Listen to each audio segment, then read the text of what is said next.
The aim of this lesson is to explain the existence of the foreign exchange market and who might be using it for what. By the end of this lesson, you should have a good understanding of why investors trade dollars for francs, as well as some idea of the considerations that might influence the movement of one currency either in isolation or relative to that of another nation. It's that relative movement that often makes it harder for some investors to grasp what currency trading is all about. When investors buy stocks, it means giving up a number of dollars for a number of shares, in the hope that shares outperform money. And, of course, those shares may pay a dividend. The number of shares exchanged for that given sum of money is determined by the share price. For hard assets, such as commodities, the concept is that an investor either has superior specialist knowledge about energy or agricultural products, or that they have an aversion to fiat currency. They would rather exchange a sum of dollars for an amount of corn or crude oil in the hope that such physical assets will maintain or increase in value as an alternative to the dollar over time. In either case,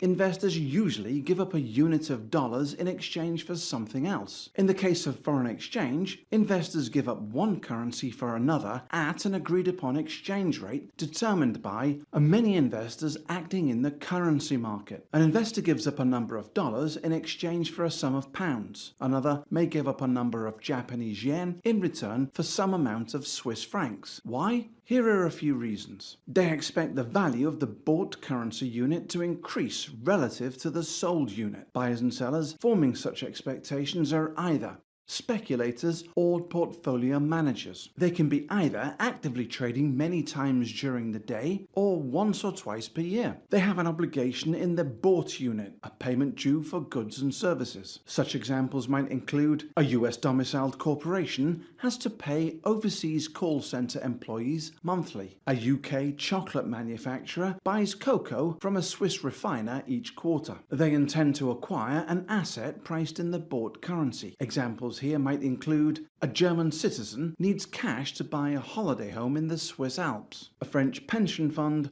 wants to purchase equities on the New York Stock Exchange. Average daily turnover in the foreign exchange market runs at around $5 trillion.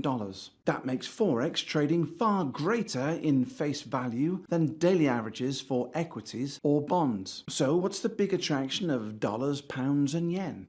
Basically, currency trading has proven both liquid and volatile, attracting many investors. Because of many competing views, currency price prediction has attracted many speculators, as well as corporate treasurers who need to minimize fluctuations, manage cash flows, hedge profits, and project trends. Foreign exchange dealings involving US dollar, euro currency, Japanese yen, Canadian and Australian dollars, British pounds, and the Swiss francs are referred to as currency majors. Minor pairs might be considered the dollar versus any of the Norwegian or Swedish krona, New Zealand dollar, Mexican peso, or Thai baht. And while the dollar is usually on one side of a currency transaction, that's not always the case. When two non-US dollar currencies are involved as a pair, that's referred to as a cross rate. Typically, the dollar is the major unit. For example, dollar yen, dollar Swiss franc, and dollar Mexican peso, but not always. Note the euro and pound are both quoted as the major in the typical quote of sterling dollar and euro dollar. There are three major types of currency products. Cash currency trading takes place between financial institutions electronically or by phone on the interbank currency market. Such a central marketplace is by far the most popular market and extremely liquid. In the same fashion, other ECN-like models have risen to dominance in which buyers and sellers come together to trade. The structure of such ECNs is usually based upon one of two models. The first offers an artificial bid-ask spread. The second offers a montage of contributing quotes with a fixed rate commission. Also popular is the currency futures market. The futures exchange operates for future delivery, offering standardized margin products and rules. The cost of carry is embedded in deferred contract prices. The CME and Globex provide near 24-hour access to contracts with physical delivery unless settled prior to expiration. Finally, futures options offer risk management and leveraged FX positioning.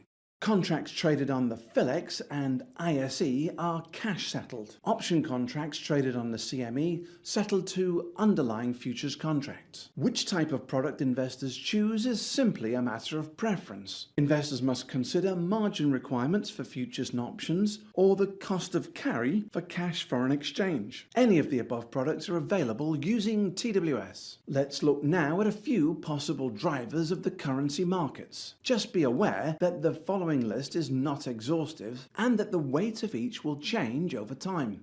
While central banks are typically independent these days, government policy often sets out goals for employment and growth.